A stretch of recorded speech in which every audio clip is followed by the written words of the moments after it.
All right, what's up, everybody? Derek Anderson doing movie review number 5 of the 2022 campaign.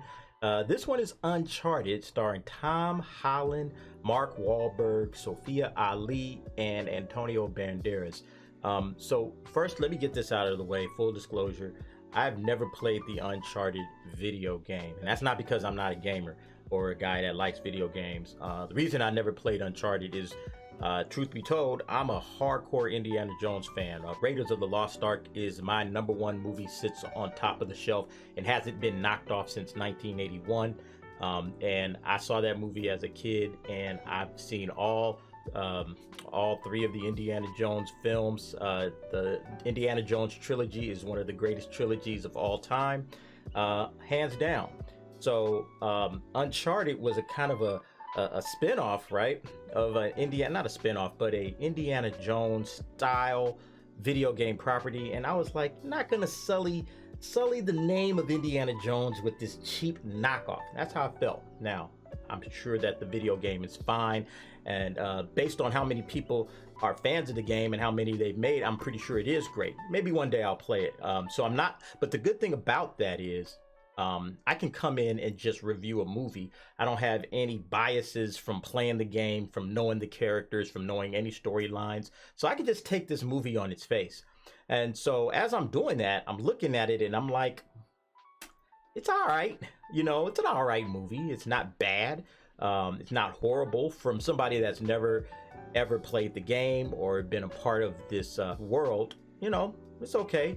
I thought the two actors, the two leads, Mark Wahlberg and Tom Holland, were okay. There's a few problems with this, but let me start off with some of the things that I actually did like about the film. Obviously, the action is pretty decent.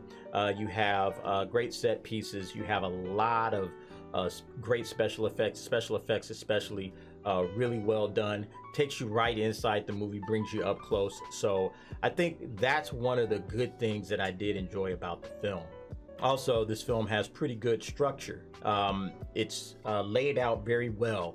3-act structure: Act 1, Act 2, Act 3. They all fall in line perfectly. I think that from the standpoint of the way a film is made, I thought this film was made just about the way you would want a film, an action film, to be made. Plenty of mystery and intrigue. You have maps, you have secrets, you have a lot of what's going to happen next. There's a lot of that going on. I thought those were the best parts of the film, and it's appropriate in its length. And when I say that, this is what I mean. It's really easy for a film like this to go way too long or way too short, to kind of hurry up and rush through it, or to kind of take way too long to get to the good relevant points. This movie doesn't do that. Everything feels timely, everything feels important when it's happening, and the pacing, again, I like it. It's moving from scene to scene to scene. There's no lag. Everything's kind of flowing in a very good, point by point, bullet point direction, and that's exactly what I like about a film like this.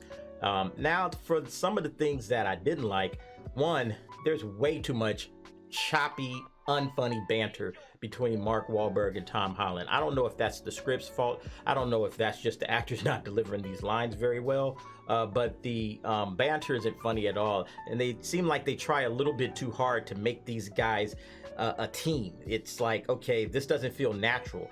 This feels forced. And so from that standpoint, that didn't work. And then the second part that I really did not like, was there's too much of the okie doke. And if you don't know what the okie doke is, go listen to Ebonics by Big L. It lays it out perfectly. In other words, it's too many switcheroo con games, people that you can't really trust, and it goes on and on and on, and it just becomes exhausting to the point where you just stop trusting the story. It's like, okay, I know that these guys aren't really meaning what's happening here, and pretty soon they're gonna pull the rug out from under me again, and then I'm back to square one. you end up with kind of like this unreliable narration where it's just like, okay, and you're so bogged down with this unreliable narrator that it really slows the story down to a point where you're not really enjoying parts of it. Even though it's moving at a very good pace, you're so wrapped up in can I trust my eyes? Can I trust what's happening here? Do I know this character's motivation? Do I not know this character's motivation? Very, very frustrating parts of this movie. I blame that completely on the script. By the time you get to the end of this film, your suspension of disbelief is at an all-time high, which is probably good because there's a lot of crazy, just unbelievable things that you see towards the end of this film that are just like, okay, there's no way in the world that I believe this is happening. But because you've put up through everything else, you just kind of go with the flow at that point. But I think that it does do a decent enough story some disservice when you've, played with the audience a lot, and now the audience is just kind of sitting there waiting for the next penny to drop, not knowing what to trust, not knowing if this is okay, is this real? Am I going to get fooled again? You get that feeling when you're watching that, and that kind of takes away from the story. Like I said, it's a good movie. I'm not going to say it's a bad film, but there are some parts like that really hurt what could have been a much, much better film. All right, so let's go to the scoreboard. Let's see what we got there.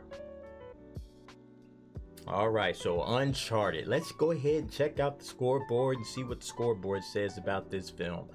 First up, direction. So Uncharted was directed by Ruben Fleischer, who also directed Zombieland, Gangster Squad, and Venom. And I'll be honest, I think that this might be his best directing job. Not necessarily his best movie, but his best directing job. Because like I said before, this is a 2-hour movie. I think longer than 2 hours. And there's not a lot of fat in it. It's pretty lean in terms of the story beats. The pacing is really solid, moving from place to place to place. He nails all of that stuff. He doesn't have any fat in this. It feels well directed. There's other issues with the stories, but the directing I don't think really is the problem. So I'm gonna go ahead and give the directing a very good, respectable 6.5. There are some issues, of course. It's not a perfect 10, but at the same time, and that's all because of story choices and things that he decided to do, which I think slowed and bogged down the plot, which I will get to.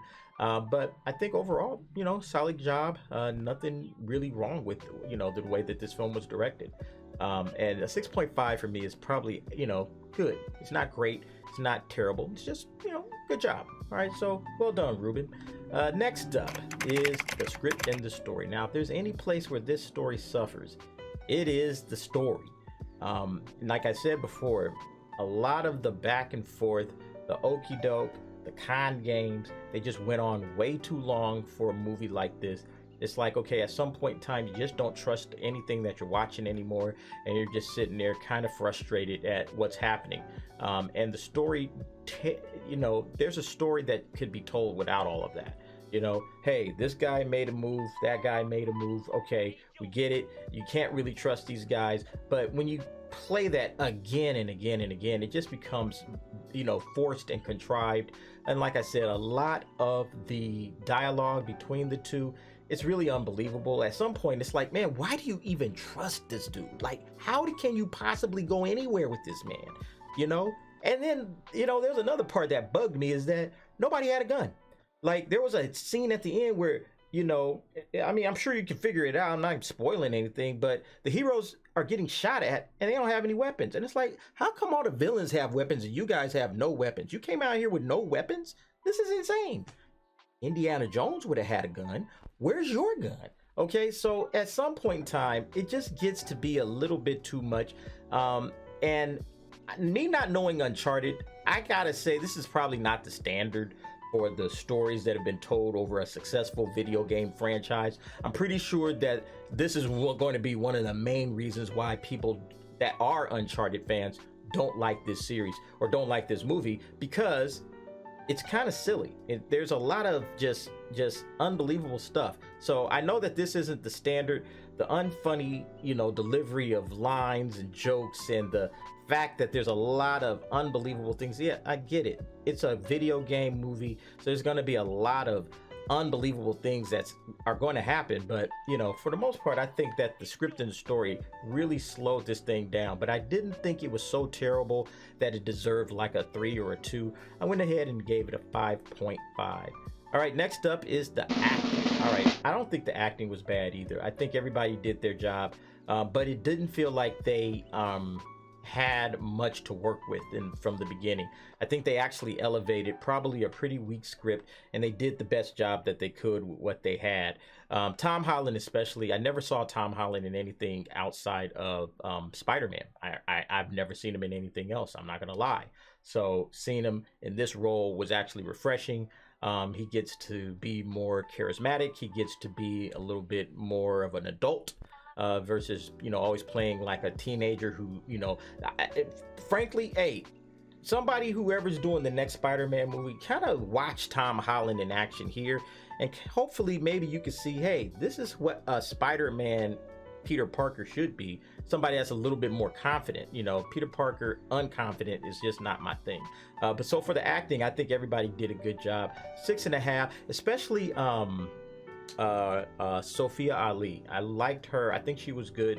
Mark Wahlberg was okay. Not his best work, you know, and he kind of felt flat throughout this whole thing. You know, his jokes, especially his timing and everything on the delivery of lines, yeah, it left a lot to be desired. All right, and then the last category we have here, sight and sound. Again, the last probably 30 minutes of this film is just a special effects extravaganza.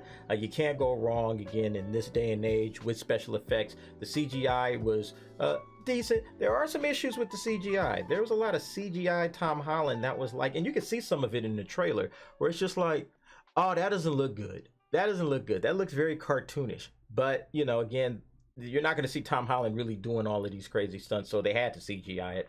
But they could have did a little bit better of a job, I'm sure. Nevertheless, I think that the sights and the sounds worked. The set piece at the end is phenomenal. If there's any reason to go see a movie, it's to see the ending of the movie. I think it's great.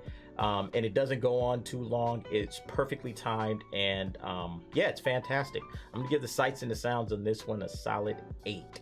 All right, and now for the total score, adding everything up, we're gonna come up with a 6.5. So I think this brings it to like number 3 on the movies that I've watched so far this year, and I'm gonna be keeping track of all of these throughout the year, so I can see what my year-end list looks like. You know, which movies take the top few spots and all of that.